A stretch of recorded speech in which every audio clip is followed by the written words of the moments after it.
오늘 볼 말씀 빌립보서 3장 보았고요. 이제 4장 넘어가서 하늘 시민권이라는 주제로 계속해서 이 말씀 이어서 보도록 하겠습니다. 자, 성경 있으신 분들은 이제 빌립보서 4장을 한번 펴주시면 감사하겠습니다. 저희가 뭐 다 읽진 않겠지만 이제 그 내 성경에 이 절이 있었다는 것 나중에 생각날 때가 있을 때 쉽게 아마 찾으실 수 있을 겁니다. 자, 여기 영상을 하나 좀 보여드릴게요. 저희가 시민권에 대해서 얘기하고 있잖아요. 그런데 내가 정말 이민을 가면 내가 그 나라 시민권을 받게 되면 너무 마음이 어떨까요? 너무 감동스럽고 그동안의 세월이 다 보상받는 것 같은 느낌이겠죠. 그런데 그 어떤 시민권이 이렇게 내가 이전의 시민권을 버리고 새로운 것을 얻을 때 정말 가장 이 세상에서는 적어도 가장 이 마음에 큰 감동을 느끼는 사람이 누굴까 생각해 보니까 어쩌면 지금 영상에 보이는 이런 분들일 수도 있겠다는 생각이 들거든요. 한번 보겠습니다. 지금 압록강을 건너서 이제 탈북하는 사람의 모습입니다. 이게 좁은 곳은 폭이 한 30m 정도밖에 되지 않아서 이렇게 맨발로 좀만 뛰면 올 수 있다고 하는데요. 그런데 30m지만 그것을 가로지를 때 이 사람은 무엇을 넘고 있냐 하면 바로 생과 사를 가르는 사선을 지금 넘고 있는 사람의 모습을 우리가 본 것입니다. 이제 이 사선을 하나를 넘고 그런데 이미 도착을 했습니까? 안전한 이 사람이 지금 오는 것은 이렇게 해서 나중에 한국까지 와서 어느 나라 시민이 되려고 대한민국의 시민이 되기 위해서 이 생과 사를 가르는 이 길을 넘어서 오고 있는 사람들이 예전에는 훨씬 많았죠. 그런데 이런 사람들이 이 나라에 중국으로 왔다가 그 중국에서 끝이 아니죠. 수천 킬로미터를 걸어서 뛰어서 숨어서 그 다음에 공안의 눈을 피해서 그렇게 목숨을 건 이 탈주국을 몇 날이고 몇 달이고 어떨 때는 몇 년이고 버리면서 그 사선을 건너서 마침내 이 우리나라 땅에 도착하게 되면 그 감정이 어떤 느낌이 들까요? 저희가 느껴보지 못해서 잘 모를 수도 있는데 여기 이제 그 넘어온 분들이 이렇게 또 이야기를 하는 거를 좀 보겠습니다. 그래서 이 사람들이 이제 도착을 하게 되면 이제 생존했다는 그 안도감 그리고 이 모든 어려움들이 이제 끝났다는 그런 마음이죠. 그리고 무엇보다 자유를 찾아서 온 사람들입니다. 그래서 이전에는 자유가 없는 삶에서 벗어나서 이제 자유를 찾아서 와서 자유의 품에 안겼을 때 우리는 당연한 것이라고 생각할 수 있지만 이 사람들에게는 모든 게 너무 새롭고 감격스러운 것입니다. 그렇지 않을까요? 그 이전에 밥이나 잘 먹지 못한 또 사람들도 있잖아요. 그런 사람들이 따뜻한 밥 그리고 여러 가지 보지 못했던 그런 것들을 보고 냄새 맡고 맛보게 될 때 그리고 배에 이전에 몰랐던 포만감, 이 만족감을 느끼게 될 때 얼마나 그 마음이 기쁘고 평안 가운데 쉴 수 있는 것입니다. 이것과 사실은 비슷하거나 이것보다 사실은 훨씬 더 감격스러운 경험이 해보셨습니까? 우리가 이 교회를 다니고 있지만 사실 하나님이 우리를 위해서 준비하신 시민권을 우리가 받게 되면 우리가 그것을 받게 되었을 때 어떤 경험과 기분을 우리가 마음을 가지게 될까요? 여기에 공감을 할 수 있을까요? 이 탈북자들의 그런 경험에 우리가 영적으로 어떤 면에서는 공감을 할 수 있을지도 모릅니다. 누구도 그랬냐 하면 바울이 전도했던 빌립보라는 도시에 있는 그 초신자들, 구도자들 있잖아요. 원래 이방인들이었습니다. 죄의 노예로 우상 숭배자로 살다가 땅의 시민으로 살다가 어디로 넘어왔어요? 바울의 복음을 듣고 한순간에 하늘의 시민으로 뒤바뀌게 된 것입니다. 신분이 땅의 노예에서 하나님의 자녀로 바뀌게 되고 이제 무엇을 누리게 돼요? 이전에 없었던 자유를 느끼게 되고 만족감을 느끼게 되고 쉼과 평안함을 더 이상 누가 나를 쫓아오지도 않고 내가 위험에 이렇게 늘 쫓기는 삶이 아니라 이제 내가 안식처를 찾았다는 그 구원의 경험을 하는 것이 바로 우리가 하늘 시민권을 받게 되는 것이겠죠. 이전의 시민권, 이전의 삶은 뒤로 하고 이제 거기는 없습니다. 새로운 생명으로 거듭난 삶을 살게 될 때 그것이 바로 우리에게 또 이 빌립보 사람들이 처음에 하나님을 믿게 되면서 들어갔던 이 하늘 시민권자로서의 그런 경험이었을 것입니다. 그렇지 않을까요? 너무나 기쁘고 너무나 평안하고 이제 더 이상 바랄 것이 없는 그런 사람들이었죠. 그래서 여기 빌립보 간수 이야기가 나오잖아요. 간수가 처음에 자기를 어떻게 하려고 했습니까? 이 옥문이 다 열리고 지진이 나고 옥문이 열렸을 때 다 도망간 줄 알았어요. 간수가, 감옥에 지키는 간수가 그 죄수들이 도망갔다는 게 발견되면 간수는 어떻게 됩니까? 죽은 목숨이죠. 그것도 그냥 죽이지는 않을 거예요. 아주 고통스럽게 그 사람이 그 대가를 치르게 될 거란 말이죠. 그래서 그렇게 죽느니 차라리 어떻게 내가 스스로 그냥 내 목숨을, 내 생명을 끊겠다 하면서 그렇게 하려던 찰나에 이제 이 사람은 그러니까 이때까지도 사실은 자기는 알지 못했지만 죄인으로서 죽은 생명을 살고 있었던 사람이죠. 알지 못했을 뿐이지. 이런 일이 이제 벌어질 때 우리는 비로소 무엇을 깨닫게 되냐. 내가 죽은 목숨이다. 내가 죽은 운명이라는 것을 이 땅의 시민은 죽을 수밖에 없다는 것을 여기에 절실히 지금 느끼는 지점에 이 사람이 온 것입니다. 그때 그래서 그 사람이 자기 생명을 해하려고 할 때 더 이상 의미가 없으니까 이 세상 시민권을 이제 다 내려놓으려고 할 때 누구의 목소리가 들려요? 바울의 목소리지만 사실은 바울의 목소리 속에 누구의 음성입니까? 하나님의 목소리를 이 사람이 듣게 되죠.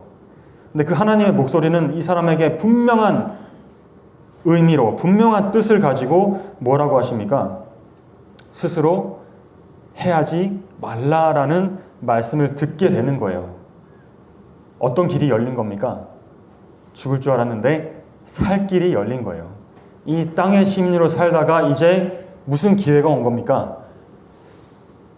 하늘 시민권을 내 것으로 받을 수 있는 그 어마어마한 기회가 이 사람의 필생 한 번의 기회가 지금 여기에 주어지고 있는 상황이죠.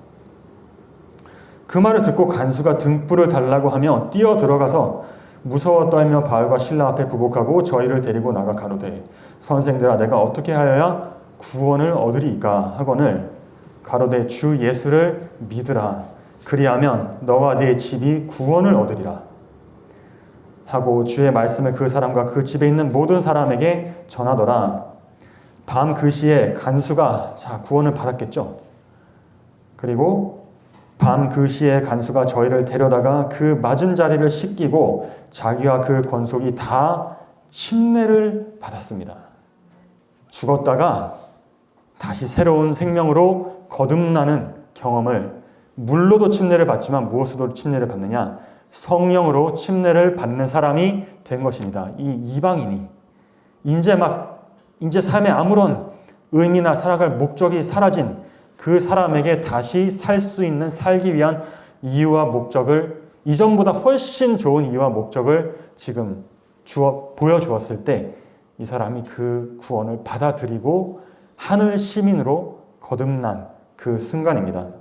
얼마나 감격스럽습니까? 탈북자가 북한을 떠나서 남한으로 내려오면 다시 어떻게 돼요?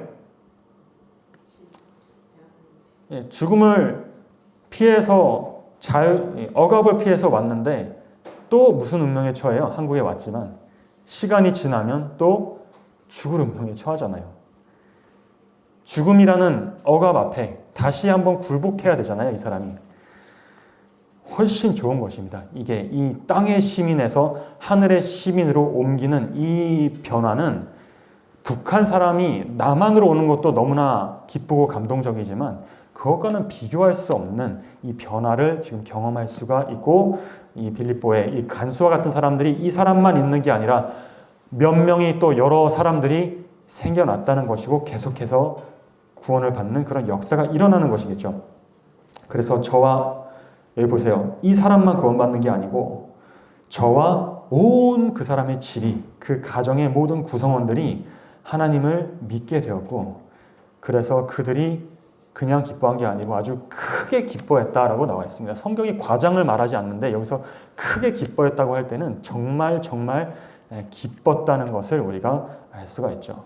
이게 무엇의 시작이냐 하면 하늘 시민으로의 삶, 그 거듭남으로 시작되는 삶이 이제 시작되는 지점인 것입니다. 무엇이 있어요? 기쁨, 소망, 평안, 하늘의 축복을 이제 누리게 될 수 있다는 것입니다. 그렇게 시작된 교회가 어디냐 하면 바로 빌립보 교회였다는 것이죠. 이 사람뿐만 아니라 그의 온 집과 루디아라는 그 자주색 장사와 그의 집과, 그리고 그들을 통해서 복음을 받아들이는 수많은 또 사람들이 있었을 텐데 이들이 다 처음에는 이렇게 시작을 하는 것입니다. 기쁨과 감사함으로, 찬양으로. 그런데 북한에서 사선을 다시 돌아가서요. 가로질러서 먼 길을 돌아서 우리나라에 마침내 살아서 온 사람도 있고 붙잡혀서 도로 북송된 사람도 많습니다. 그런데 그 어마어마한 위험을 뚫고 희박한 확률을 뚫고 한국으로 왔어요. 이제 모든 것들이 적어도 죽을 때까지는 이 세상에 살 동안은 그 처음에 느꼈던 행복과 그 기쁨과 감사함이 분명히 있는데 얼마나 지속되겠죠? 계속 죽는 날까지. 한국에 이제 그렇게 그리던 한국에 왔으니 끝까지 행복하게 살 수 있겠죠? 있을까요? 어떨까요? 우리 북한에서 온 분들은 다 행복하게 끝까지 살 것입니까? 사실 한국 생활도 우리가 살아보면 어떻습니까? 이 우리나라라는 곳의 환경과의 현실이 편안하고 내가 늘 기쁘고 쉴 수 있는 곳입니까? 아니면 항상 아무리 잘 될 때라도 항상 어떤 불안함이 있고 뭔가 걱정거리가 있고 그런 곳입니까? 불평거리가 있고 있잖아요. 우리 다 있습니다. 북한 사람들은 없겠습니까? 그것이. 이곳에 정착을 했는데 현실을 만나게 되기 시작하면서 하나원이라는 곳에서 이제 이들이 적응할 수 있도록 교육시켜주고 이제 여러 가지 것들을 이제 좀 도움을 주는 곳이에요. 그래서 그 하나원 문을 이제 어느 정도 준비가 되었다. 최소한의 준비겠죠. 하고 그 문을 나서는 순간 그들을 기다리는 것은 따스한 사랑, 하나원과 같은 사랑과 그런 손길들보다는 그런 것도 있겠지만 더 많은 우리를 둘러싼 환경들은 무엇이에요? 자본주의의 현실이 어떻습니까? 냉혹한 자본주의의 현실이 그들을 기다리고 있어요. 그래서 여기에 나오면 쉽지 않습니다. 사회적으로는 고립되죠. 말은 같은 한국말이지만 처음에 단어도 새롭고 생소한 게 많아서 굉장히 큰 장벽으로 다가온다고 합니다. 그리고 무시당하고 차별당하고 외면당하고 어떤 사람들은 여기에서 행복을 찾아왔는데 그 행복을 오히려 잃어버리는 그런 사람들도 생기게 되죠. 가족들, 친구들은 다 저기 북한에 있지 않습니까? 빌립보의 교회 현실도 비슷했던 것입니다. 그들이 그럴 수 있지 않겠어요? 기쁨과 평안으로 시작했지만 그 그리스도인의 삶에 기다리는 것들이, 그 현실이 좋은 것만 있는 게 아니라 이제 마귀의 나라와 원수가 되는 냉혹한 현실에 그들이 마주하게 되면서 겪는, 여기에 보면 대적하는 자들도 있고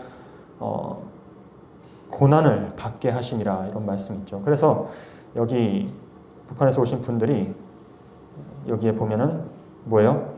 왜 이러고 살아야 돼 하면서 다시 돌아가는 사람들도 있다는 것입니다.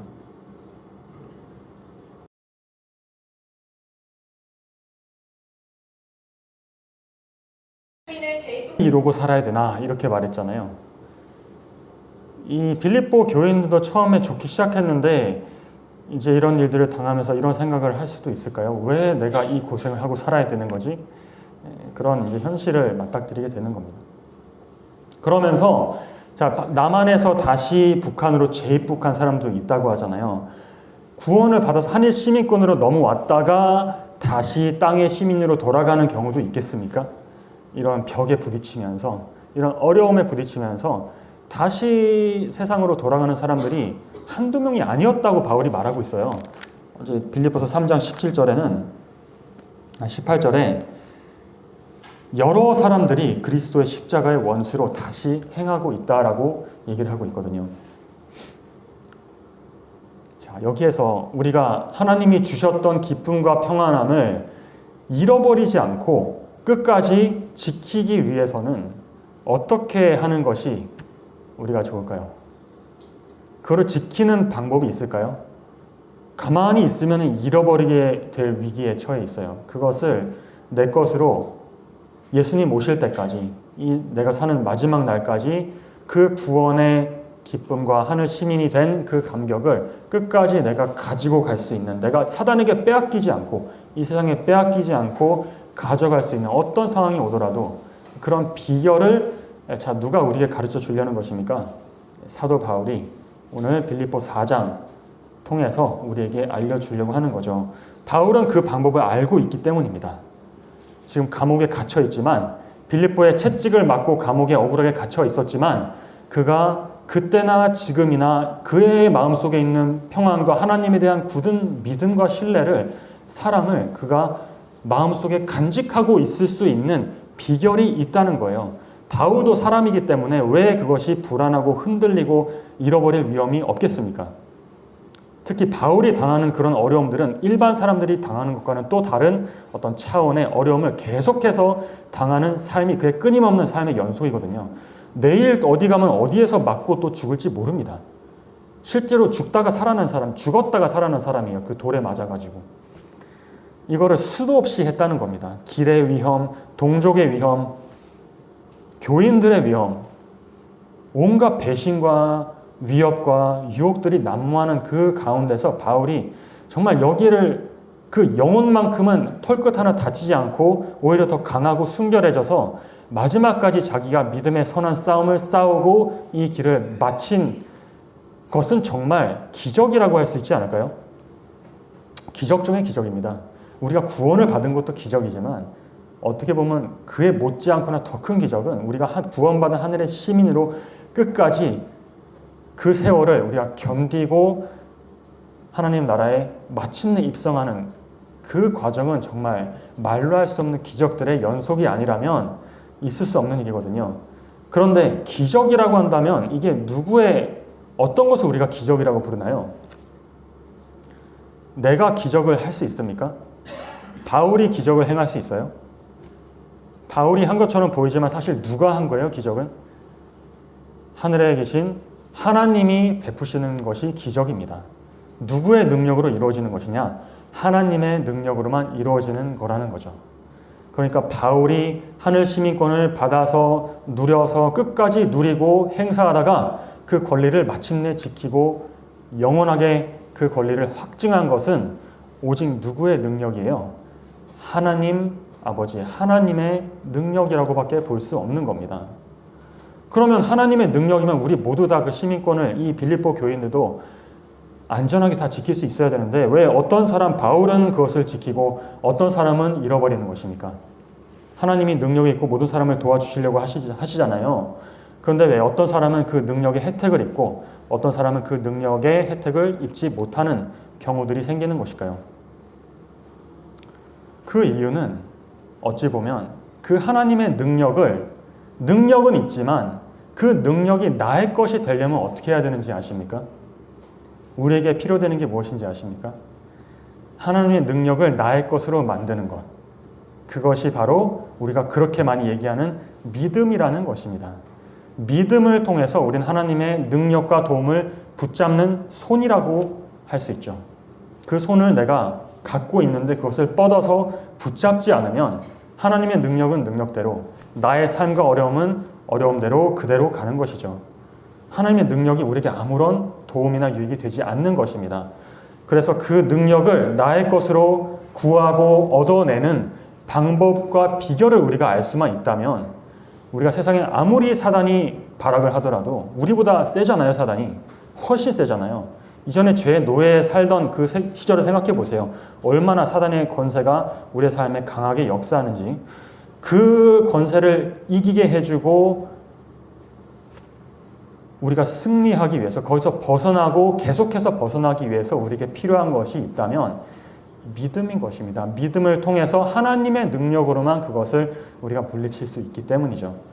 누구도 그러냐 하면 바울도 마찬가지였고, 심지어 예수님도 이 세상에 사실 때 똑같은 방식으로 그분이 승리하시고 걸어갔다는 것을 우리가 알 수가 있습니다.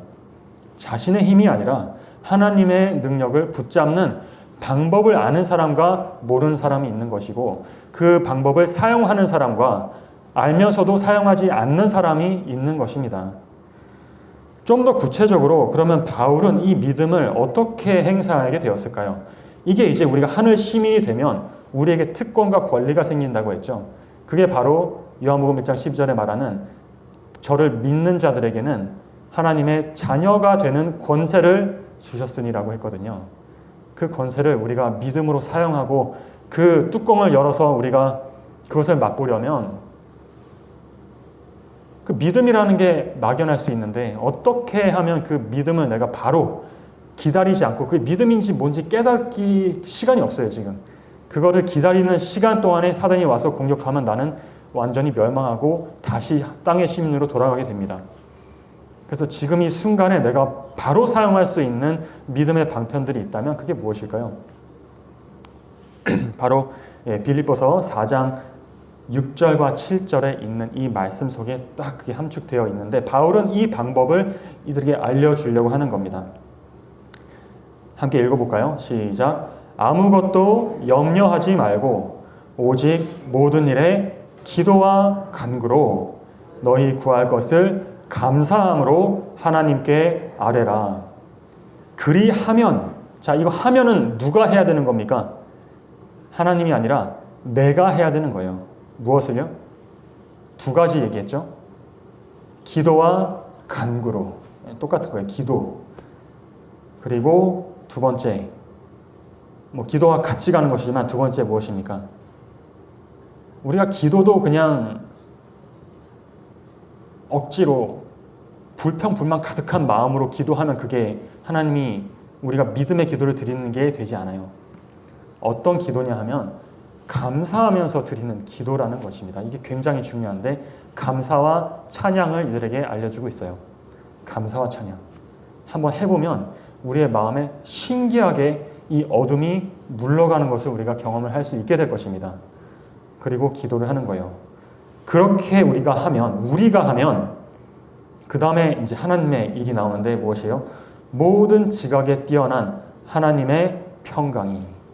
이 모든 지각에 뛰어나다는 것은 이 세상의 모든 능력과 좋은 것들보다 훨씬 뛰어나고 우리의 어떤 지혜와 능력을 훨씬 뛰어넘는, 세상이 알 수 없고 만들어낼 수도 없는 하나님만이 주시는 평안이라는 것입니다. 세상이 주는 것 같지 않은 하늘로부터 내려오는 그 어마어마한 평강이 그리스도 예수 안에서 너희 마음과 생각을 지키시겠다. 무엇으로부터 지켜요? 이 사단 마귀의 모든 공격으로부터 우리의 마음을 안전하게 지켜주십니다. 주실까요? 정말 그렇게 해주실까요? 여기에 믿음을 잃어버릴 위기에 처해 있는 한 연약한 사람의 마음도, 가장 연약한 사람의 마음도 하나님이 둘러 진치시면 지켜내는 그 경험을 우리가 할 수 있어요. 이거 내가 지키려고 애써서 지켜주는 게 아니라 나는 나의 할 일을 했을 뿐이에요. 나는 기도와 간구로 감사함으로 하나님을, 이게 무슨 방법이라고요? 하나님을 믿고 신뢰하는 방법이라는 거예요. 우리가 믿음이 믿습니다, 믿습니다 해서 믿어지는 게 아니라 기도와 간구로 감사함으로 고백할 때 우리의 믿음이 사용되어지고 그때 하나님의 그 평강이 우리에게 분명히 임하게 될 것이다. 그것이 우리를 지켜주는 거예요. 내가 지키는 게 아니고. 그게 이제 이 질문에 대한 답이죠. 우리는 어떻게 하나님의 평안을 처음에 한일 시민이 되었을 때 느꼈던 이 어마어마한 평안을 내가 끝까지 지키고 간직할 수 있는가? 소중한 것을 간직할 수 있는가? 잃어버리고 싶지 않잖아요. 근데 자꾸 돌아서면 잊어버리고 잃어버릴 것 같잖아요. 그때마다 우리가 지킬 수 있는 방법입니다.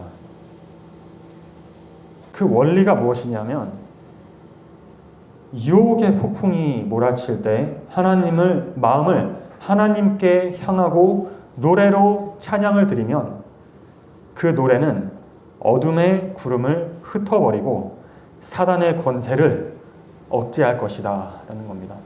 내가 사단의 권세를 눌러서 할 수가 없잖아요. 누가 대신 해주는 거예요? 하나님이 대신 해주는 부분입니다. 그래서 우리의 노래소리를 들을 때 천사들이 우리 곁으로 더 가까이 다가오기 때문에 그 절망과 낙담이 물러갈 수 있는 것입니다. 이 원리를 우리가 눈에 보이지 않지만 보이지 않아도 마음으로 보고 느끼고 경험할 수 있다는 거예요. 거듭난 사람은 마치 바람이 부는 것과 같아서 어디로 와서 어디로 가는지는 우리가 보거나 알지 못하지만 분명히 그것을 느끼고 듣고 우리가 깨달아 알 수 있는 현실은 하나님이 그 기도에 응답하셔서 천사들을 우리 곁으로 보내셔서 그 악의 세력들을 물리쳐 주신다. 우리가 하는 싸움은 혈과 육에 대한 싸움이 아니기 때문입니다. 영과 육과 하늘의 정사와 권세에 대한 싸움이기 때문에 이 능력과 도움이 우리에게 반드시 필요하고 이 도움을 받는 방법을 우리가 알고 행사하고 또 행사하는 것이 너무 우리에게 요긴하게 필요되고 있어요.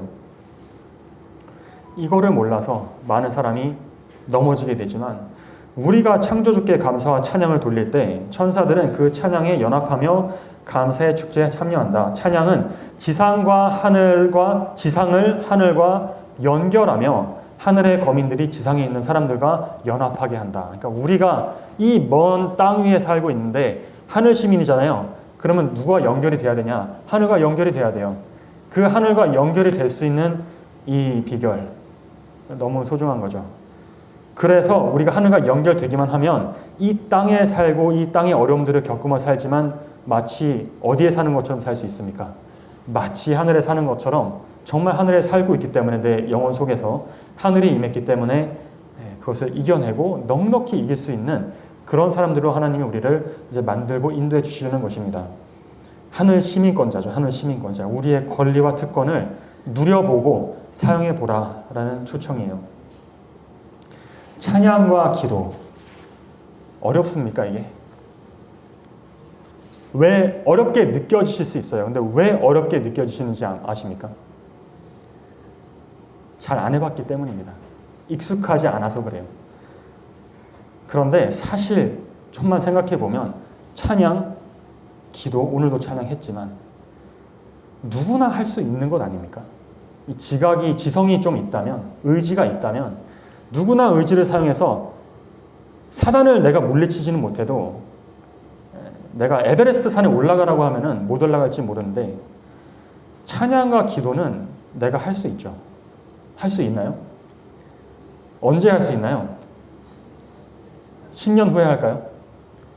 아니면 필요되는 그 순간에 할까요? 네, 매일 매 순간 할 수 있어요, 없어요?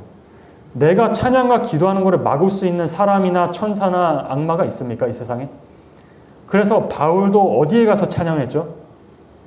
감옥 가서 찬양했던 거예요. 거기에 몸은 쇠고랑으로 채우고 채찍으로 몸은 때렸지만 그의 영혼과 입술에서 나오는 찬양은, 기도는 그들이 어떤 방법으로도 막을 권세가 없었다는 것입니다. 하나님이 그걸 허락하지 않기 때문에 우리에게 주신 특권이고 이거 우리가 할 수 있는 거예요. 그런데 아무나 할 수 있지만, 누구나 할 수 있지만 현실은 어떻습니까? 누구나 합니까? 안 합니까? 누구나 하지는 않는 것인 것 같아요. 빌립보 교인들도 그랬을 것입니다. 너무 이 새로 경험해보지 못한 이 공격들과 어려움들이 너무나 당황스럽거든요. 원망과 걱정 속으로 빠지게 되죠. 누구나 할 수 있는데 누구나 하지 않는 특권, 누구나 누리지 않는 특권, 찬양과 기도. 여기에 이사야 40장 28절부터 31절,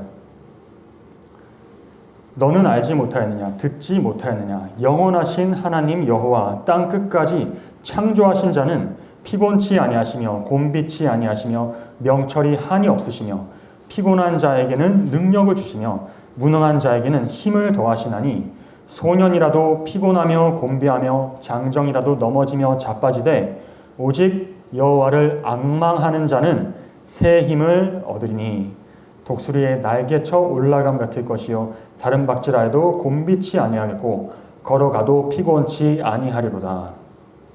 이 날개를 누가 달아주는 겁니까? 하나님이 달아주시는데 우리가 그 능력을, 이 모든 능력이 나의 것이 될 수 있어요. 하나님이 우리를 이 땅으로부터 하늘 시민이기 때문에 나는 것처럼 가게 해주실 수 있는 능력이 있으신 분입니다. 땅 끝까지 창조하신 분이기 때문에 그 창조주의 무한한 능력을 그런데 나의 것으로 삼을 수가, 이것이 다 나의 것이 될 수가 있다는 거죠. 무엇을 통해서요? 믿음을 통해서. 근데 그 믿음이 어떻게 우리가 행사할 수 있다고요? 찬양과 감사를 통해서, 기도를 통해서. 자, 빌립보서 4장 11절부터 12절에 보면은 바울이 이렇게 이제 말합니다. 어떠한 형편에든지 내가 자족하기를 배웠노니 내가 비천에 처할 줄도 알고 풍부에 처할 줄도 알아. 모든 일에 배부르며 배고픔과 풍부와 궁핍에도 일체의 비결을 배웠노라. 내게 능력 주시는 자 안에서 내가 모든 것을 할 수 있느니라. 나의 하나님이 그리스도 예수 안에서 영광 가운데 그 풍성한 대로 너의 모든 쓸 것을 채우시리라. 바울이 찬양과 감사를 어떻게 했다고 여기에 나와 있어요? 이게 무슨 단어가 여기 보이십니까? 어떤 형편에든지 내가 자족하고 만족스럽게 지낼 수 있는, 살만한 그렇게 살 수 있는 비결을 어떻게 했다고요? 이게 중요한데 어떻게 했다고요? 자족하기를 배웠다라고 얘기하고 있어요. 바울은 원래부터 그런 사람입니까? 원래 찬양하고 기도하고 자동으로 딱 반사적으로 기도하고 찬양하고 그 입에서 나오는 사람이에요? 원래 배웠다는 거는 원래는 어땠다는 거예요? 원래 잘 알았어요? 몰랐어요? 잘 몰랐다는 얘기가 되는 겁니다. 나도 잘 이게 되지 않았다는 얘기를 하는 거죠. 근데 그거를 점차적으로 배워간 사람입니다. 내가 이걸 터득해 간 사람, 터득하기 위해서는 우리가 거기에 정성과 노력을 기울인 사람인 것이죠. 다른 게 아니라 이 감사와 찬양하는 것이, 기도하는 것이, 어려운 상황에 하는 것이 쉬운 게 아니라 너무 쉽지 않은 일이기 때문에, 사실은 누구나 할 수 있는 것임에도 익숙하지 않고 우리가 해보지 않았기 때문에 세상의 방법이 아니에요. 내가 땅의 시민의 습성이 아직 남아있으면 땅의 방법으로 자꾸 해결하려고 하거든요. 그런데 하늘의 방법을 이제 우리가 배워가고 터득해가는 그 믿음의 방법은 하나님의 능력을 나의 능력으로 만드는 방법이고, 하늘의 것을 나의 것으로 받아서 누리고 사용하는 방법이지, 나에 있는 것을 내가 끄집어내서 사용하는 그런 길과는 전혀 반대되는 것이기 때문에 우리가 이거는 배워야만 되는 공과와 교훈이라는 겁니다. 내가 자족하기를 배웠다. 어떤 상황 속에서도, 어떤 형편 속에서도. 그래서 내가 비천에 처할 줄도 알고 풍부에 처할 줄도 알아. 이제 정말 이게 내가 지식만이 아니라 정말 내가 알게 된 거예요. 하나님의 능력이 나의 것이 되고 하나님의 풍성이 나의 풍성이 되는 그 경험을 내가 하게 되었다. 그래서 모든 일에 사단이 아무리 더러운 것, 어려운 걸 던져줘도 그 모든 일에서 내가 배부를 수 있고 배고픔과 풍부와 궁핍에도 일체의 비결을 배우고 터득했습니다. 그래서 내게 능력 주시는 자를 알고 그 안에서 모든 것을 할 수 있게 되었다. 믿음의 공과입니다. 하루아침에 절대로 이루어질 수가 없다는 것입니다. 여기에 치유봉사에 이런 말이 있어요. 처음에는 어려운 것처럼 보이는 것도 어떻게 하면 될까요? 지속적으로 반복함으로 쉬워지고 마침내는 그 계속 어렵다는 게 아닙니다. 한 번 어려웠다고 해서 끝까지 어렵고 부자연스러운 게 아니라 하면 할수록 점점 어려웠던 것도 이 법칙이 어떻게 되냐면 반드시 마침내는 올바른 사상과 올바른 행동이 습관화가 된다. 너무 귀한 말씀 아닙니까? 습관이라는 건 이제 진짜 나의 것이 되었다. 나의 품성이 이루어져 가는 거거든요. 이 습관이 품성이 되는 겁니다. 왜냐하면 나의 사상과 행동이 그 모양, 그 꼴로 이루어져 가는 것이기 때문에 이거는 한번 꼭 기억해 두시면 좋겠네요. 치유봉사 491쪽에 처음에는 어떤 것처럼 보여야 돼요? 어려운 것처럼 보이는 것도. 한번 어려운 것들 생각해 보세요. 근데 우리가 진짜 어려워하는 게 하나님을 믿고 신뢰하는 게 진짜 어렵습니다. 이 상황이 닥치면 이 빌립보 교인들, 초대 교인들조차도 여러 사람들이 떨어져 나갈 정도예요. 처음에는 정말 하나님을 믿는 것, 감사하고 찬양하고 기도하는 것이 난 정말 하고 싶지 않고 어려워 보일지라도 자꾸 해보면, 지속적으로 반복하다 보면 해봐야 되는 거죠. 함으로 쉬워지고 마침내 언제까지 해야 돼요? 이게 정말 올바른 사상입니까? 이게 정말 내가 하는 게 올바른 행동이에요? 그런 확신이 가지셨다면 그것은 마침내 나의 습관이 되는 겁니다. 습관화가 돼요. 왜냐하면 내가 그것을 선택했기 때문에, 내가 하나님을 믿고 신뢰하기로, 찬양하고 간구하기로 선택했기 때문에 하나님이 나의 그 따르는 모든 능력까지도 이제 내가 습관처럼, 내가 밥 먹듯이, 좀 표현하자면 밥 먹듯이 내가 하나님의 그 품성과 능력이, 하늘의 빛과 영광이 나의 것이 될 수가 있어요. 그래서 사람이 자신이 익숙해진 원칙들에 따라 행동하고 습관이 품성이 되고 이것이 우리의 운명과 영원한 운명을 마침내 결정하게 될 것입니다. 바울과 같이. 이걸 한번 하나님의 능력을 나의 것으로 내가 정말 필요될 때 그때 한번 누려보시겠습니까? 내가 이제 땅의 시민이 아니라 하늘의 시민이 되기로 결심하고 내가 선택하였다면 한 번 선택해서 되는 게 아니라 오늘 선택하고 내일 선택하고 우리의 마지막 날까지 하늘의 시민이 되기로, 하늘의 시민답게 살기로, 하늘의 시민답게 살려면 그 능력이 있어야 됩니다. 그 능력을 나의 것으로 붙들고 나의 것으로 삼기로 결심을 해보시면 너무 좋겠습니다. 그렇게 해보시겠습니까? 그렇게 할 때 우리에게 하나님의 표가 주어질 것이고 그분의 백성이 되어서 마침내 영원히 하늘의 시민으로 우리가 다 인을 받는 그런 백성들이 되기를 바라면서 말씀 마치겠습니다.